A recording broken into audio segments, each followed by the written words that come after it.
आज हम डिस्कस करेंगे two different types of covalent bond that are polar covalent bond and non polar covalent bond.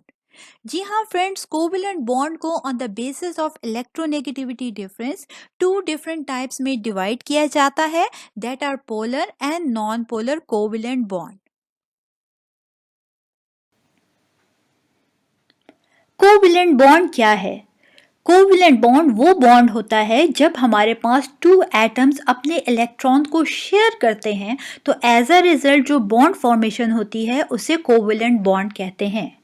Friends, याद रखें कि इलेक्ट्रोनेगेटिविटी के डिफरेंस की वजह से हमारे पास two types of covalent bond होते हैं।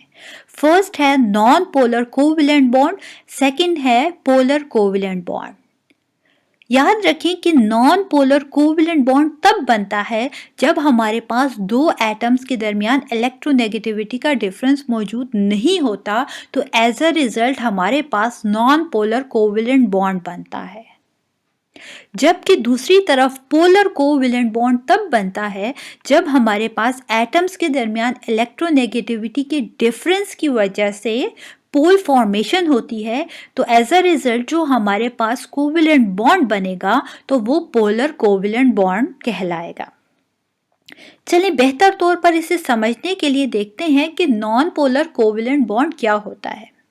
फ्रेंड्स, याद रखें कि नॉन पोलर कोवेलेंट बॉन्ड में हमारे पास दो एटम्स जो मौजूद होते हैं उनके दरमियान इक्वल शेयरिंग ऑफ इलेक्ट्रॉन्स होगी।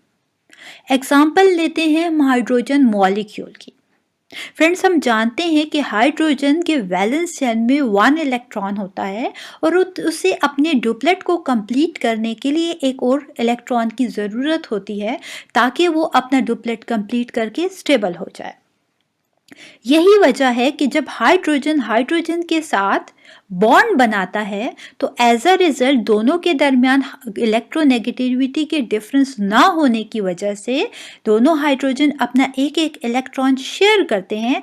As a result equal sharing of electron की वजह से हमारे पास नॉन पोलर कोवेलेंट बॉन्ड बनता है। यहाँ अब देखते हैं कि पोलर कोवेलेंट बॉन्ड फॉर्मेशन कैसे होती है। हमने पहले ही बात की कि पोलर कोवेलेंट बॉन्ड के केस में हमारे पास इलेक्ट्रोनेगेटिविटी का डिफरेंस मौजूद होता है एटम्स के दरमियान। फ्रेंड्स, याद रखें कि जब कभी इलेक्ट्रोनेगेटिविटी का डिफरेंस कहीं मौजूद होगा तो एज अ रिजल्ट उस मॉलिक्यूल में डेफिनेटली पोल फॉर्मेशन या पोलैरिटी मौजूद होगी। यही वजह है कि हम देखें जब पोलर कोवेलेंट बॉन्ड को, तो यहाँ पर जो इलेक्ट्रॉन शेयरिंग हो रही है वो इक्वल नहीं होगी। इसी को समझने के लिए हम हाइड्रोजन फ्लोराइड की एग्जांपल लेते हैं। फ्रेंड्स, हम जानते हैं कि फ्लोरीन पीरियोडिक टेबल का सबसे इलेक्ट्रोनेगेटिव एलिमेंट है। यही वजह है कि ये अपनी तरफ इलेक्ट्रॉन पेयर को खींचने की सलाहियत बहुत ज़्यादा रखता है।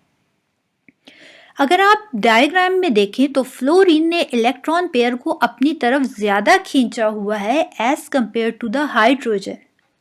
ठीक है, यही वजह है कि फ्लोरीन के ऊपर अगर आप देख सकते हैं कि पार्शियल नेगेटिव चार्ज है। क्यों ये पार्शियल नेगेटिव चार्ज है? क्योंकि इसकी इलेक्ट्रॉन पेयर को अपनी तरफ खींचने की जो टेंडेंसिटी है, इलेक्ट्रोनेगेटिविटी है, वो बहुत ज़्यादा है एज कंपेयर टू हाइड्रोजन के मुकाबले में।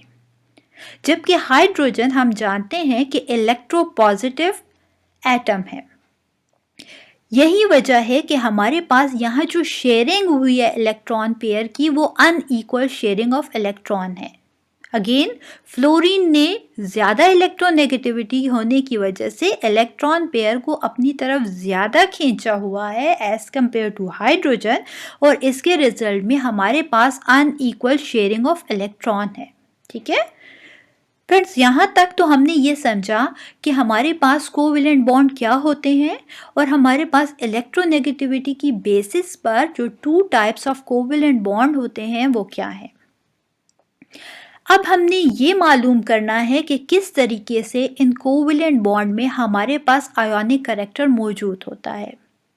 फ्रेंड्स, पहली बात तो ये कि हमने ये डिस्कस किया है कि हमारे पास हमेशा आयोनिक करैक्टर तब आता है जब कभी किसी एटम्स के दरमियान इलेक्ट्रोनेगेटिविटी का डिफरेंस मौजूद होता है।